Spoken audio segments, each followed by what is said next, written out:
Mən son vaxtlar Abdullayev çox əsəbləşirəm. Eynən manav kimi, məndə də nevroz var. Amma hiss edirəm ki, getdikcə pisləşirəm artıq. Gecələr yuxuya gedəndə kriz keçirdirəm.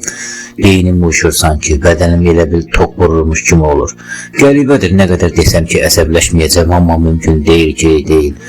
Deyirlər ki, əsəbi halda adamda ağıl olmaz. Amma mən deyirəm ki, əsəb insanın ən səmimi halıdır. Ağıllı adam əsəbləşəndə belə əsl həqiqətləri görür, dərk edir.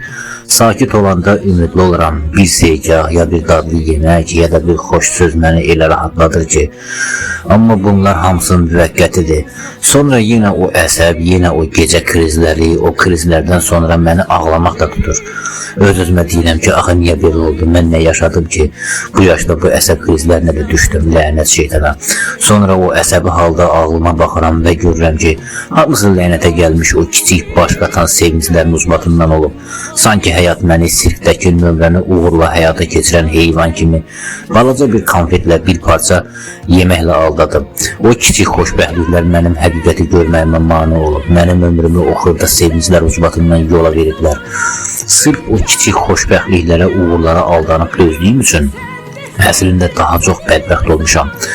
Məni bu həyatda ən çox o kiçik sevinclər arxayınlaşdırdı. O balaca təsəllilər mənim böyük yolda irəliləməyimə mane oldu. İndi fikirləşirəm ki, kaş vaxtında elə bir yerdə, elə bir divara çırpılaydım ki, heç nəyə baxmadan, geriyə boylanmadan ancaq irəli gedərdim. Bizi əngəlləyən lənətə gəlmiş şeylər, bizi daha yuxarı qalxmağa qoymayan şeylər elə o lənətə gəlmiş kiçik uğurlardır. Kiçik uğur sadəcə sənin ömrünü uğurluyur, vaxtını aparır. Sən o xırda qələbələrə arxayınlaşıb daha irəli getmirsən, elə olduğun yerdə də batırsan. Biz kütlə səviyyəsində bugün bərbad gündəyiksə, deməli hər birimizin ayrı-ayrılıqda həyatımızla barışmışıq. Daha böyüyündən əlimizi üzmüşük. Əlimizdəki o kiçik dəyərsiz şeyləri itirməkdən qorxduğumuz üçün yerimizdə sayırıq. Hər kəs olduğu vəziyyəti qəbullanıb, hamı o vəziyyətdən çıxmaq üçün yox, o vəziyyətin içindəki ən yaxşı halı yaşamaq üçün çabalayır.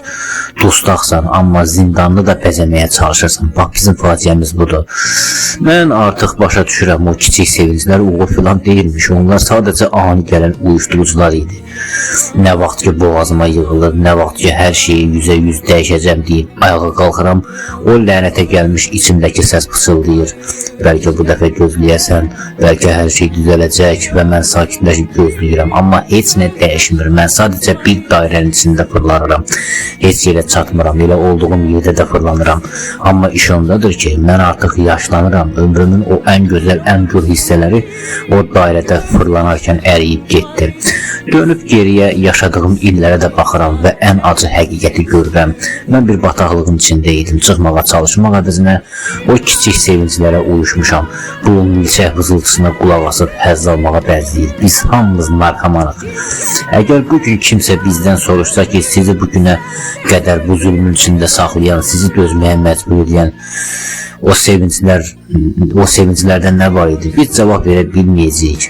Çünki kənardan baxan birinə biz bir küncdə oturub milçəklərlə danışan narkomanlar kimi görünərdik. Biz o boş vızıltılara aldanıb ömrümüzü yola vermişik. İndi isə məhv oluruq. Həqiqətən artıq ağlayıram, amma eybi yoxdur. Onsuz da öləcəm. Doğulmamışdan əvvəl nə idimsə yenə də o olacam. Yaxşı olmayacaq, amma heç olmasa daha bu yalancı sevinclər də olmayacaq.